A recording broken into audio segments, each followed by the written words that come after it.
महाराज को नित्य कथा सुनाओ, कुछ दिन का ये नियम अपना लो। आप स्वयं अनुभव करने लगेंगे कुछ ना कुछ तो श्री राघव जी की कृपा होगी, जानकी जी की कृपा होगी, श्री हनुमंत लाल जी का कुछ तो अनुग्रह आपके ऊपर होगा। एक भक्त का चरित्र आता है, शायद यहीं रामचरित्र श्री तुकाराम जी ने लिखा है कि नामदेव जी ने, कि इन भक्तों में से किसी ने रामचरित्र का वर्णन किया है, एकनाथ जी महाराज ने। हाँ, इसीलिए मुकुंद काका बैठे सामने। श्री एकनाथ जी महाराज ने राम जी का सुंदर चरित्र वर्णन किया। हाँ? भावार्थ रामायण, भावार्थ रामायण। शायद संभवतः उसी की ऐसी कथा है, या मैंने तो कहीं सुनी है कि एक वक्ता कथा कर रहे थे हनुमान जी के मंदिर में बैठ करके, और कथा करते करते उन्होंने कथा में वर्णन कर दिया कि पुष्प वाटिका में श्री हनुमान जी महाराज पहुंचे, और जैसे ही अशोक वाटिका में हनुमान जी पहुंचे सीता जी की सुध लेने के लिए, तो हनुमान जी ने देखा कि वहां कैसा कैसे वृक्ष हैं, कैसे कैसे फल लगे हैं, कैसे कैसे राक्षस राक्षसियां खड़ी हैं। संपूर्ण अशोक वाटिका का वर्णन करते करते बोले वहां के फल ऐसे थे, वहां के वृक्ष ऐसे थे, वहां के पौधे ऐसे थे, और छोटे छोटे पौधों में पुष्प लगे थे, श्वेत रंग के पुष्प थे। अब उस श्वेत रंग के जैसे पुष्प कहें तो वहीं जिस मंदिर में कथा चल रही थी वहीं था हनुमान जी महाराज का सुंदर विग्रह विराजमान था। तो श्री हनुमान जी महाराज कथा तो रोज सुनते ही थे, कथा के तो वो रसिक अनन्य प्रेमी हैं ही हैं, पर जैसी व्यास जी ने कहा कि श्वेत पुष्प, श्वेत पुष्प सुनते ही श्री हनुमान जी महाराज का जो विग्रह था उसमें नेत्र जो थे वो उनके हिलने लगे, और मानो वो संकेत कर रहे हो, नहीं गलत बोल रहे हो, मैं गया था अशोक वाटिका, अशोक वाटिका के पुष्प श्वेत नहीं थे, लाल थे। व्यास जी को संकेत मिल गया कि श्री हनुमान जी का विग्रह जो है संकेत कर रहा है, लेकिन व्यास जी बड़े चतुर थे, उन्होंने कि केवल संकेत से काम नहीं चले, जब संकेत दे रहे हैं तो प्रकट भी हो सकते हैं। तो व्यास जी ने और चतुराई की, वो बार बार उसी विषय को बोलने लगे। अशोक वाटिका के जो पुष्प थे वो सब श्वेत थे, श्वेत पुष्पों को देख करके हनुमान जी महाराज बड़े प्रसन्न हो रहे थे। और फिर व्यास जी आंख खोल के हनुमान जी को देखें तो हनुमान जी अपनी गदा दिखावें उनको दूर से, और उनको संकेत करें, वो लाल थे। और श्रोता कथा सुन रहे हैं, हनुमान जी का विग्रह संकेत कर रहा, बोले लाल थे पुष्प। व्यास जी ने फिर देख लिया, बोले आहा कैसी शोभा अशोक वाटिका की, कितने सुंदर सुंदर श्वेत पुष्पों से सुशोभित अशोक वाटिका जिसमें श्री जानकी जी बैठी हैं। बस राक्षसी तो कुरूप थे, बाकी तो वहां की शोभा बड़ी सुंदर थी, पुष्प बड़े श्वेत थे। अब की बार हनुमान जी से रुका नहीं गया, हनुमान जी विग्रह में से प्रकट हो गए, और प्रकट होकर के बोले हम तुम व्यासपीठ पर बैठे हो इसलिए कुछ कह नहीं रहे, तुम अशोक वाटिका गए थे कि मैं गया था? ओहो ओहो, जय हो अनंत बलवंत श्री हनुमान जी महाराज। अरे श्रोताओं सब प्रणाम करो, हनुमान जी प्रकट हो गए। हनुमान जी को प्रणाम किया, आसन दिया, बोले विराजो। हनुमान जी तो क्रोध में भर के बैठ गए, वो बोले तुम गलत बोल रहे हो, तुम्हारी कथा बहुत बढ़िया है भैया, तुम बहुत अच्छा बोलते हो, लेकिन ये अशोक वाटिका का वर्णन, पहली बात तो तुम अशोक वाटिका का वर्णन ही क्यों कर रहे हो इतना, और ऊपर से कर भी रहे हो तो पुष्पों को श्वेत बता रहे हो जो कि लाल थे। व्यास जी बोले हनुमान जी मेरे गुरुदेव ने मुझको ऐसा ही पढ़ाया है कि वहां के पुष्प श्वेत थे। हनुमान जी बोले कहां है तुम्हारे गुरुजी, बताओ उनको, अभी हम बता के आते हैं। बोले नहीं गुरुजी से तो आप कुछ मत कहो, लेकिन हां आप वहां गए थे, लेकिन हजारों वर्ष हो गए, आपको भी क्या याद होगा कि पुष्प श्वेत थे कि लाल थे? हनुमान जी बोले मैं कुछ नहीं बोलता हूं, मुझे सब याद है, मुझे स्पष्ट याद है कि वहां के पुष्प श्वेत नहीं थे, लाल थे। व्यास जी भी डट करके अड़ करके बैठ गए, बोले देखो आप होंगे हनुमान जी पर हम भी व्यास जी हैं, और ब्राह्मण भी हैं, शास्त्र आज्ञा करते हैं ब्रह्म वाक्यम जनार्दनम, ब्राह्मण जो बोलते वो जनार्दन की वाणी होती है।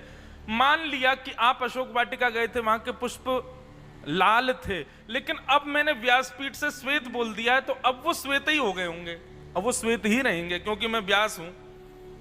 हनुमान जी बोले हमसे जिद, बोले हाँ तुमसे जिद। बोले तुम व्यासपीठ से उतरो तो सही जरा नीचे। बोले नीचे नहीं उतरूंगा, यहीं सिद्ध करवाओ कि पुष्प जो थे वो रक्त वर्ण के थे। हनुमान जी बोले रुक जा, अभी तेरे को बता, राक्षस तो सब मार दिए हमने, अशोक वाटिका में हमारे अलावा एक ही थी, जानकी जी। अगर जानकी जी ने प्रकट होकर के कह दिया कि वहां के पुष्प रक्त वर्ण के तो बताओ क्या करोगे? बोले जीवन भर के लिए मौन हो जाऊंगा, कथा ही नहीं करूंगा और आपका दास बना रहूंगा, केवल आपको कथा सुनाऊंगा और किसी को नहीं सुनाऊंगा। हनुमान जी बोले लगी शर्त? बोले बिल्कुल शर्त है भगवान, आप जानकी जी को बुला के पूछवा दीजिए।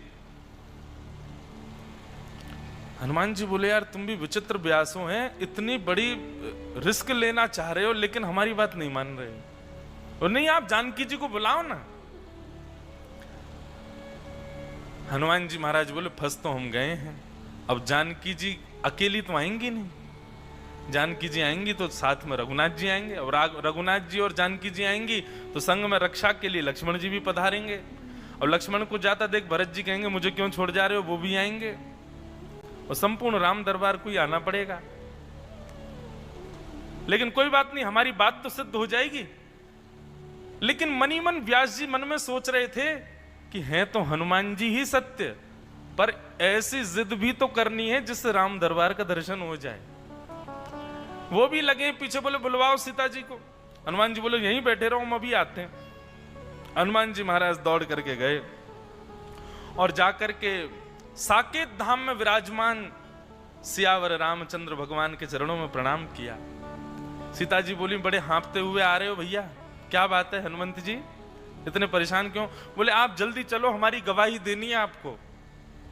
बोले क्या गवाही देनी है? बोले एक व्यास जी उल्टी सीधी कथा कर रहे हैं नीचे, कथा तो बढ़िया कर रहे हैं पर एक बात गलत बोल रहे हैं। जानकी जी बोली क्या बोल रहे हैं? बोले वो बोल रहे हैं अशोक वाटिका के पुष्प जो हैं वो श्वेत थे, और मुझे याद है मां वहां के पुष्प रक्त वर्ण के थे, और मुझे याद है कि आपको भी पता होगा, आप जल्दी चलो मेरी गवाही दो।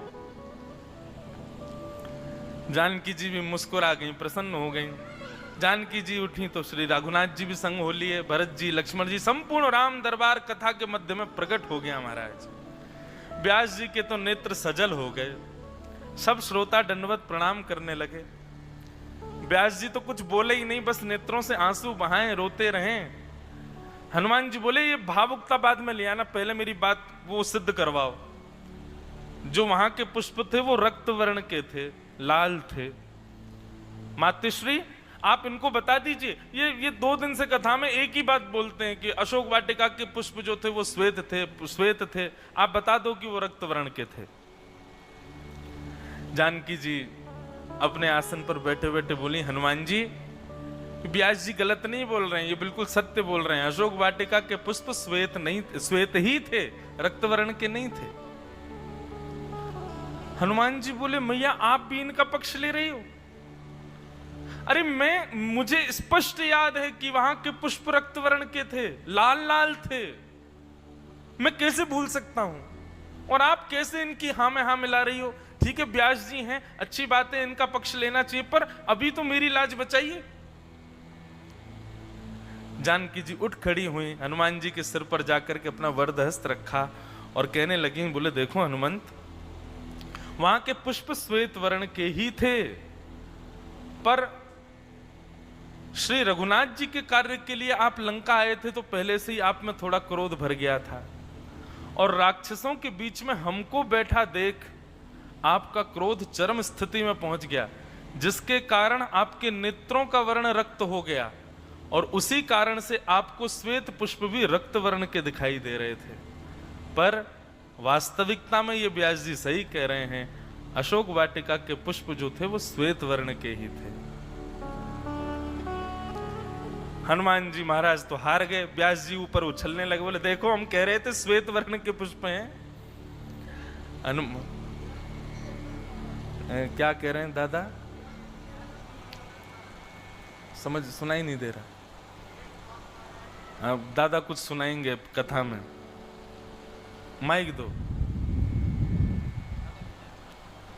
व्यास जी ही एकनाथ जी महाराज है। अच्छा बोलो एकनाथ जी महाराज की। भावार्थ रामायण लिखते समय जी इस कथा करते समय हनुमान जी प्रकट हुए, और आपने जो किया वही इस समय का ही प्रसंग है। जय हो जय हो। आज ये भी सद वो व्यास जी एकनाथ जी ही थे। बोलो एकनाथ महाराज की। मुकुंद काका के चरणों में बारंबार प्रणाम। आज तक हम 2-3 बार ये कथा बोल चुके, लेकिन ये नहीं पता था कि श्री एकनाथ जी ही व्यास जी थे।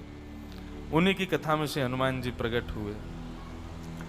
तो प्रभु चरित्र सुनवे को रसिया, ठाकुर जी के चरित्र सुनवे के ऐसे रसिक हैं श्री हनुमान जी महाराज।